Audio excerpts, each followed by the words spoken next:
I got into the blocks, and I felt I had the most perfect start that I've ever had in my career. A buried secret carefully re-entered the world on April 15th, 2025 from the deep and quiet cemetery of Toro Memorial Park in Lake Forest, California.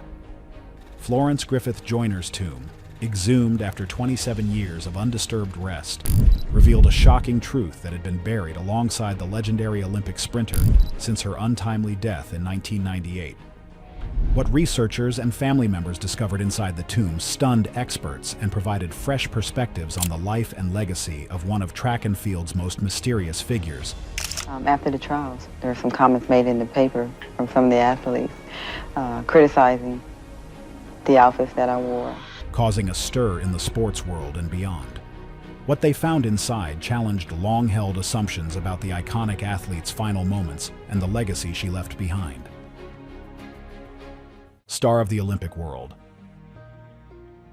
The moment Florence Griffith Joyner's tomb was opened, the world remembered exactly why this loss still stung.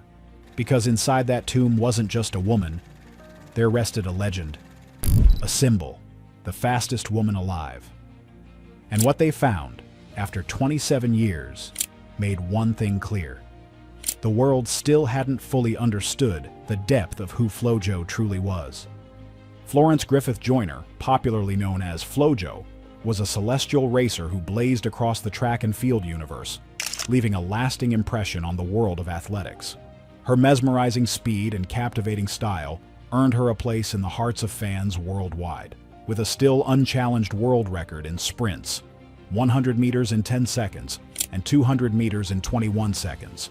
Flo-Jo's legacy continues to inspire generations of athletes. Sadly, this admiration would escalate to the point where, years after her death, her tomb would be rediscovered in a shocking act. Flo-Jo's impressive career was punctuated by her electrifying performances at the 1988 Seoul Olympics, where she claimed 3 gold medals and 1 silver medal. Her athletic prowess was matched only by her charisma and style. She was a trailblazer, breaking down barriers and shattering expectations with her bold fashion sense and unapologetic confidence. On the track, the star athlete was a force to be reckoned with. Her lightning-fast speed and razor-sharp reflexes always left competitors bamboozled in her wake. Off the track, she was a devoted wife to Al Joyner, a fellow Olympian, and a loving mother to her daughter, Mary Ruth Joyner. Despite her untimely passing, Flo-Jo's impact on the world of track and field remains profound, her records and achievements a testament to her enduring legacy. However, even in the midst of her triumphs and posthumous fame, whispers of controversy continued to swirl around Flo-Jo. Allegations of performance-enhancing drug use dogged her throughout her career, casting a shadow of doubt over her remarkable achievements. The rumors and speculation surrounding her use of PEDs have persisted even after her death, leaving many to wonder what secrets lay hidden beneath the surface of her dazzling athleticism. As time went on, questions about Flo-Jo's life and death only grew. Her official cause of death, suffocation due to a severe epileptic seizure, didn't settle the public's curiosity. Rumors and speculation continued, especially around whether her records were natural or enhanced. Some in the sports world even stopped using her times as benchmarks, unsure what to believe. Her legacy, once seen as untouchable, became clouded in mystery and debate. Due to this and many other factors, the exhumation of Flo-Jo's tomb seemed to be the only way out. But what could the world expect when secrets hidden within hindered the truth from being laid to rest? The decision to open Florence Griffith Joyner's tomb. After 27 years of careful consideration by her surviving family members, the decision to open the final resting place of the iconic Olympic star became a must-do affair. The family had long been protective of Flo-Jo's grave, shielding it from the conspiracy theories that had swirled since her passing in 1998. Al Joyner and the family emphasized that the decision to open Florence Griffith Joyner's tomb was not made lightly. After decades of enduring rumors and speculation about her death, they felt it was time to confront the questions head-on, not just for their own peace of mind, but for the millions of fans who still look up to Flo-Jo as a symbol of greatness. The legal process to obtain permission was rigorous, requiring approval from multiple California state agencies and the county medical examiner's office. Flo-Jo's family agreed that the examination would be conducted under strict protocols, with limited access granted to a select team of forensic experts, medical historians, and sports memorabilia archivists. This way, they could make it as intimate and concealed from the media as humanly possible. Family representatives maintained that this was not an exhumation for medical purposes, but rather a carefully planned preservation effort and historical documentation. With everything set, all that was left was the exhumation process, its date set unfailingly on April 15, 2025. Raising the dead, the exhumation of Flo-Jo's tomb. All roads led to the Toro Memorial Park in Lake Forest, California, as a team of experts gathered around Florence Griffith Joyner's tomb that April morning. The air was heavy with anticipation and reverence, and the silence was heavy, punctuated only by the soft rustling of leaves and camera shutters. Before the process began, a priest stood at the gravesite, eyes closed in prayer, seeking to bless the proceedings and honor the memory of the legendary athlete. Nearby, grief washed over the family members. As the prayer concluded, the team of experts, clad in white suits and gloves, moved with deliberate care as they prepared to exhume Flo-Jo's remains. Her tombstone was carefully removed, revealing the grave beneath. The team worked methodically, their movements precise and respectful, as they slowly dug up the casket that held Flo-Jo's remains. The moment of truth finally arrived and the family stood, seconds from a bombshell discovery that would change everything. The unexpected discovery. A body-defying time. When Florence Griffith Joyner's tomb was opened, the first shock came not from what was found inside, but from the condition of what remained. According to forensic preservation experts present during the opening, the level of preservation was remarkable and far exceeding expectations for a burial from 1998. The specially designed casket that Flo-Jo was laid to rest in had performed beyond its specifications, creating an environment that, perhaps unknown at the time, significantly slowed the natural decomposition process. The custom-sealed titanium-lined casket, a top-of-the-line model at the time of her burial, had maintained its integrity far better than anticipated. A forensic anthropologist who consulted on the project shared her bewilderment with the family when Flo-Jo's remains arrived at her laboratory. The combination of the casket technology, the dry Southern California climate, and the precise embalming techniques used created conditions that preserved significantly more than we typically see after nearly 3 decades. Flo-Jo's body appeared mummified, leaving the experts to wonder what embalming technique had been used, or if she had indeed used PEDs in her life, which might have caused certain drug components to trigger this form of calcification. While respectfully avoiding graphic details, the team confirmed that many of Florence Griffith Joyner's iconic physical features remained recognizable, including her famous hands that once bore the longest and most elaborately decorated fingernails in sports history. Though the nails themselves had been trimmed for her burial, the fingers that had crossed countless finish lines in record time were remarkably preserved. Even more surprising was the excellent condition of the custom-designed track outfit she was buried in. The synthetic materials had barely degraded, preserving the unique fashion sense that had made her as much a style icon as an athletic one in her days. The researchers were now on a quest of medical and scientific discovery. While a separate team launched an immediate investigation into her casket, the forensic scientists transported Flo-Jo's body to the lab for further testing. There, the more pressing issues were bound to be addressed. Did Florence Griffith Joyner really depend on steroids in her lifetime? Or had they just unearthed a biological miracle without knowing it? Unraveling the mystery and challenging long-held theories. Perhaps the most shocking findings from the opening of Florence Griffith Joyner's tomb were the medical revelations that challenged long-established narratives about her death. When she passed away in 1998, the official cause was determined to be suffocation during a severe epileptic seizure while sleeping. This explanation has never fully satisfied certain medical experts or her dedicated fans. The exhumation of Florence Griffith Joyner's tomb has sparked intense interest in determining whether she used performance-enhancing drugs, PEDs, during her illustrious career. Forensic pathologists at the Grace Smith Valley Medical Center in Los Angeles meticulously examined her remains to uncover any evidence that might shed light on this controversy. The examination revealed evidence that supported the official cause of her death. Tissue samples, preserved better than expected, showed signs consistent with the effects of the seizure reported in her autopsy. However, after further examination, they made a startling discovery, a possible underlying condition that had gone undiagnosed during her lifetime. The doctors discovered a congenital vascular brain abnormality that likely contributed to her seizures. Although the new discovery didn't contradict the original findings, it added a new dimension to understanding what happened that tragic night. But was this all there was to Florence Joyner's tragic death? The use of PEDs has been a persistent rumor surrounding Flo-Jo's career, with some speculating that her remarkable physique and record-shattering performances in the late 1980s were fueled by steroids or other substances. However, it is essential to note that Joyner passed every drug test she was subjected to during her career, a total of 11 tests. So there's apparent evidence to prove that potential drug use had been responsible for her godlike track performance, her mysterious death, or even the mind-breaking preservation 27 years later. Emerging conspiracy theorists like Rachel Dager had once posited that while the lack of evidence didn't necessarily prove that Flo-Jo never used PEDs, it only suggested that if she did, she would have been able to avoid detection, especially in the 1980s when medical diagnostics had not evolved like in modern times.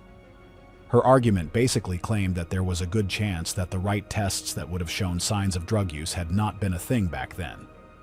Her allegations of Flo-Jo's PED use largely stemmed from the athlete's dramatic improvement in performance between 1987 and 1988, a time she had begun associating with her new training regimen and coach, Al Joyner. Rachel Dager never truly believed that men in the late 1980s avoided steroids. For her, Flo-Jo's exceeding Olympic performances, coming at a time when she worked with Al Joyner, were no coincidence. Just like Dager, other sports skeptics questioned the legitimacy of Flo-Jo's 100-meter world record, attributing it to drugs, and also, amusingly, to potentially favorable wind conditions. Back then, the record remained recognized by the International Association of Athletics Federations, IAAF. And now, researchers have once again found nothing to corroborate the long-held theories.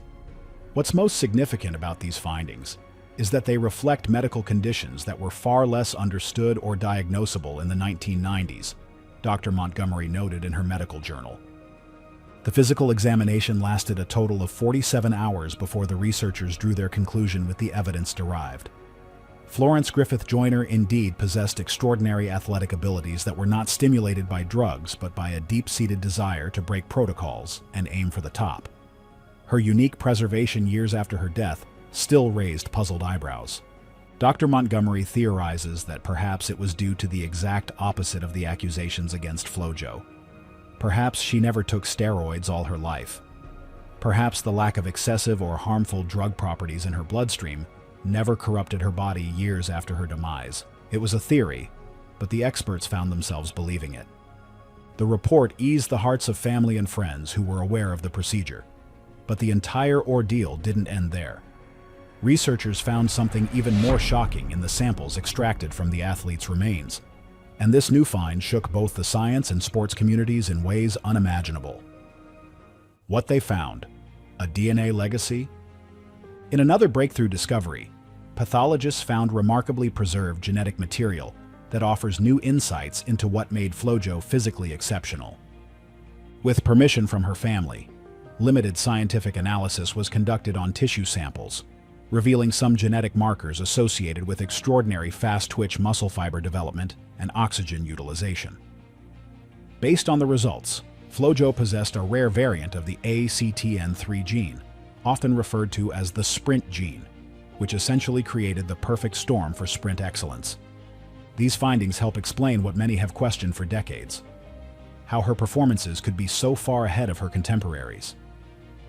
This genetic marker is crucial for explosive power and speed, and Flo-Jo's version of the gene was found to be particularly potent. Such a remarkable case has rarely been documented in other athletes studied in the past. So, this new development really changed everything that had been known about the athlete. Further analysis of Flo-Jo's muscle tissue revealed unusual mitochondrial efficiency, a condition that would have given her exceptional energy production capabilities. Mitochondria are the powerhouses of cells, responsible for generating energy through cellular respiration. In Flo-Jo's case, her mitochondria seemed to be optimized for high-intensity activities like sprinting. This, in turn, would have allowed her to generate energy rapidly and efficiently, giving her a significant advantage over her competitors, especially in terms of endurance. The combination of her genetic profile and mitochondrial efficiency likely played a significant role in her success as a world-class sprinter. This is not to say her success was merely genetic destiny, however. What these findings point at is that her natural gifts, when combined with all those intense training regimens, created the perfect conditions for the record-breaking performances the world witnessed in the 1980s. The preservation of such viable DNA after 27 long years was itself shocking to the scientific team. Perhaps the specially designed casket created the perfect circumstances to protect the genes from possible degradation. Scientists are yet to get their answers to date. Flo-Jo's genetic profile turned out to be a game-changer, especially in the field of sports science. Prior to this discovery, athletic prowess was believed to be the fruit of years of training, proper dieting, and consistent practice. But this recent development, the one case study of the power of ACTN3 gene, suddenly highlights the importance of genetic factors in determining athletic ability. It also implies that some individuals may be naturally predisposed to excel in certain sports or events. With the family's permission, these findings were properly documented and preserved for further ongoing research into athletic performance. So far, exhuming Flo-Jo's tomb had reaped only positive benefits. And now, things were about to take a spiritual turn in the other aspect of the investigations. A journal from the future. Away from the medical center, a new discovery was made in Flo-Jo's casket. Not new in every sense of the word, though. It was Joyner's journal from years ago, neatly placed beside her by her husband, Al Joyner. On-site researchers considered this book the most controversial finding from the tomb of Florence Griffith Joyner. The team dubbed it Messages from Beyond, a series of predictions and observations Flo-Jo had written back in 1991. Words that seemed to anticipate future developments in women's athletics with uncanny accuracy. Al Joyner remembered those writings. It had been the topic of friendly debate between them several times. In the sealed journal dated July 1991, Florence scribbled bullet-point details about the future of women's sprinting, including the rise of Jamaican dominance in the sport and target timeline projections for when her records might finally be broken. So far, her predictions have proven remarkably accurate, but her records still stand untouched, 37 years after they were set. The scribbles appeared to be uncertain ideas, some of which had question marks at the end.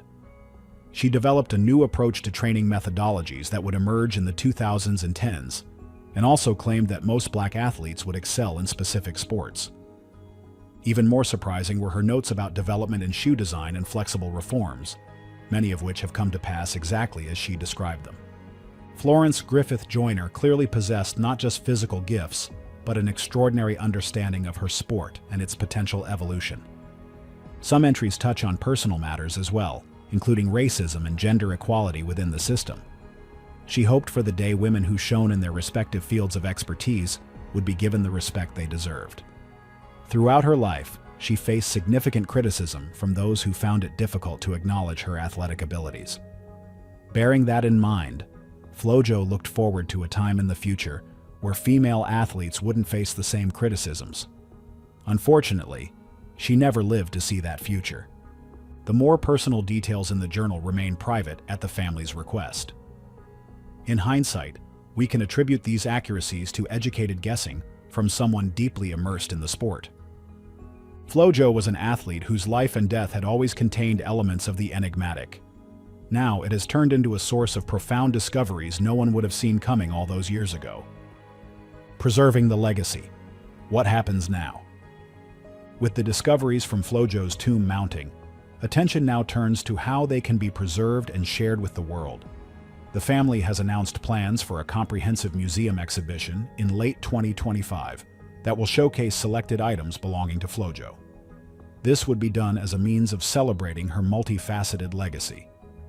These items, her journal, sportswear, portraits, and other trivial items placed in her casket, deserve to be shared with the generations who have grown up knowing only the records, but not the remarkable woman behind them.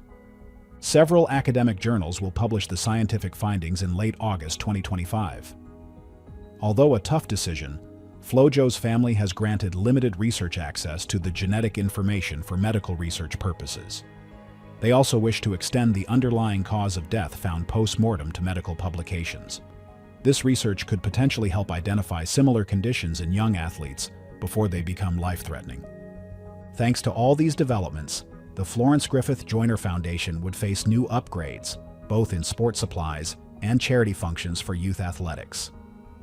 Florence's daughter, Mary Ruth, would be at the forefront of this revolutionary moment, carrying on the wishes and hopes her mother had borne in her lifetime. The shocking discoveries made when opening Florence's tomb have given the family new ways to share her vision and talents with the world. On April 21, 2025, the family announced that Florence Griffith Joyner's remains had been returned to rest in a new, state-of-the-art preservation system that will protect her legacy for generations to come. The new tomb includes a more elaborate concrete slab where visitors can learn about her life, career, and legacy. Fearing that a digital casket would damage Flo-Jo's already unique state of decomposition, the family opted for a metal casket with a gasket seal. The opening of her tomb after 27 years ultimately provided not an end, but a new beginning for how the world understands and celebrates the remarkable woman who remains the fastest woman of all time. A legacy lives on. The opening of Florence Griffith Joyner's tomb after 27 years has revealed far more than anyone anticipated. The physical evidence recovered from a thorough examination, which confirms yet elaborates on her cause of death, offers some closure to the medical speculation that has persisted since 1998. Florence Griffith Joyner was a woman who understood her place in history and took active steps to ensure her legacy would endure long after she was gone. For sports fans, the most remarkable aspect may be that nearly 4 decades after setting her world records, no woman has run faster than Flo-Jo. The discoveries made during this unprecedented examination suggest that her unique combination of genetic gifts, innovative training, visionary approach, and indomitable spirit created a perfect athletic storm that truly was ahead of its time.